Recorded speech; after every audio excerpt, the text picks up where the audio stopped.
So I'm training right now. I've got in March 6th, 7th, 8th, and 9th is the Arnold. It's one of the biggest fitness festivals in the world. I think it might be the biggest singular fitness festival in the world. This year, for the first time, they're having raw powerlifting on the big stage. And my last meet, I qualified for the Arnold. I got an invite to the Arnold. So I'm going to be at the Arnold March. I think either the 8th or the 9th will be the day that I lift on. It's a weekend. It's huge for me. You know, I'm going to be, honest to goodness, I'm going to be one of the weaker guys there, because you're talking about some of the cream of the crop in the world that are going to be there. I'm not on that level yet, but I qualified, and I'm going to go there, and I know that I'm not going there to necessarily take a podium spot, but I'm going there to do my absolute best. And just the being in that environment, you know, like I was just talking about with a team environment, being in that environment with, you know, maybe 1,000 people watching, and it being televised, and it being, you know, streamed on the internet, and being all these other amazing, you know, world-class lifters that I follow on Facebook and YouTube and everything, it's going to be awesome. Like, to see them, absolutely. I just can't wait. So it's a huge honor for me, and I'm starting to train up for it right now. I've got about, you know, 6 months now? Sure. And I mean, almost exactly 6 months actually, and I think I've got something up my sleeve for it. I think I'm going to total 2,000 there. Diesel, bro. Your legs are looking diesel. Oh, okay. They a little shorter. You got your wing house version.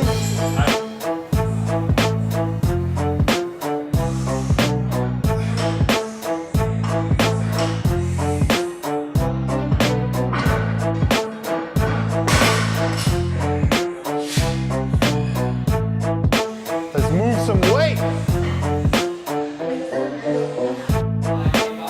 585.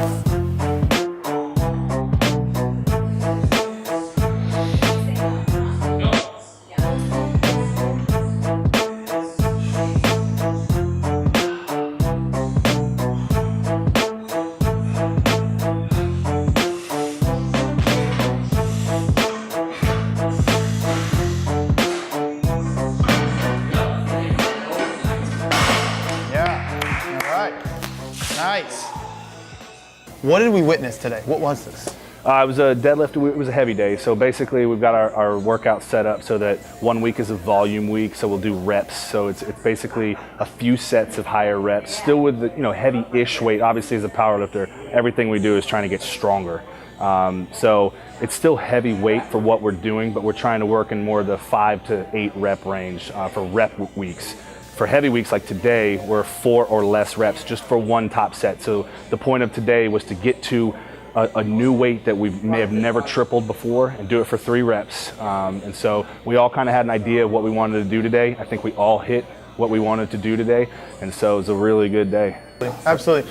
Now, Brandon, let me ask you, today what we saw a team. We saw a group of individuals on a team that I assume that you've assembled. And as a team, you guys will meet, you will push each other. You know, I guess what I'm getting at is what's the benefit of having a team versus training singly? It's huge. You know, I started out powerlifting pretty much by myself. I had one guy that joined me fairly early on, but it was really just he and I, and that was a big change in itself. That drove me to be much stronger, more dedicated. I had somebody who held me accountable to actually show up at the gym, because there's always days you're done with a 10-hour workday and you want to go home. You don't want to go lift heavy weights. But once you get there, because you know there's someone else that's going to be showing up and counting on you to be there for them and for you, then it just makes it that much harder to have an excuse to not go. As far as an actual team, you know, and this is, I really learned how important it was when I started coaching at the Naval Academy. I was a powerlifting coach at the Naval Academy in 2013 and 14, and it was huge. I was around 30 guys and girls who all wanted to get stronger, and being in that atmosphere, it was contagious and really, really amazing for motivation, for getting pumped up for that one, you know, lift that you wanted to get that day. When you've got 25 people looking at you, wanting you to succeed as well and yelling at you, it just gives you that extra oomph that you really need sometimes. It's huge. Not to mention, that's, you know, if there's 30 people there, that's 60 eyes that are watching you to watch for maybe a little something that you can't feel, something you didn't see on video. They can say, hey, by the way, you know, I saw this, maybe you need to work on this. That goes the student teaches the teacher teaches the students teach the students.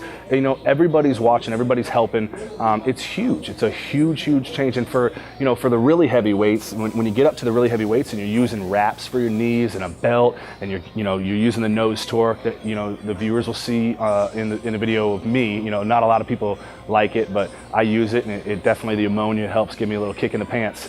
So, you know, if it wakes people up from being unconscious, imagine what it does to you when you're conscious. But anyway, you know, when there's a lot of stuff going on and you're trying to conserve energy and kind of get your mind right, it helps to have people to help you with those things, to help you put your wraps on, to help you, you know, give your belt to you, and help you stand up when you've got your knees wrapped up really tight. So, having a team is huge. It's absolutely huge, and I think that it's going to push people past where they ever thought that they could go before, purely because they joined a team that got them, you know, the extra little oomph that they needed.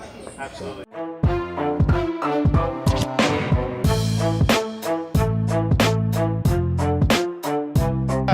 That's a pump. Getting that pump. Get that stupid pump.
That personal best that you aimed for today, how often are you doing that? Is that something that happens monthly, weekly? How much are you moving that weight? I think, you know, every workout we're trying to hit something that we've not done before, not necessarily a single, like a true max out, a true max effort day is for a single. We're trying to do one rep that we've never done before, a weight that we've never touched before, at the top end for one rep.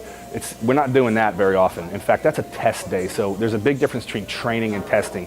A training week or a training day is where you're doing work to get stronger, and you're actually becoming stronger because of the work that you did that day. Whereas a testing day, you're just testing to see where you're at. You're not actually getting stronger on a testing day. You know, you're testing.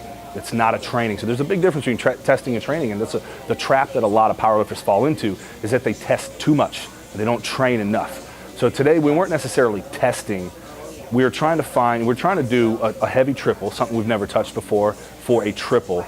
You know, we've all done the weights that we did today for singles or doubles before. We've just never done them for a triple. So, but yeah, you know, PRs, we try to set them whenever they're there to take. Now, you always have to listen to yourself, and when you come into the gym and there's a day when the weights just feel heavy, you don't go for a PR on those days. It's not there. Some days it's just not there. Whether the diet wasn't right for the days leading up to it, whether you didn't get enough sleep for the days leading up to it, whether or not it just wasn't your day, your CNS got, you know, overstimulated doing something else. You know, there's any number of factors that could contribute to just having a day where you're just not on.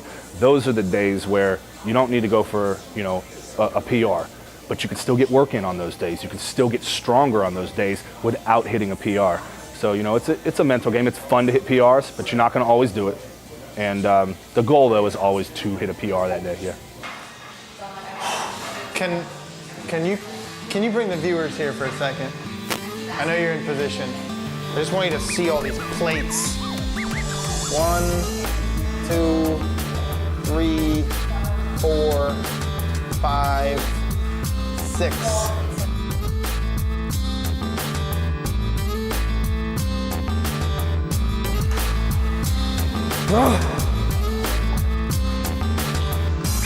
Ah.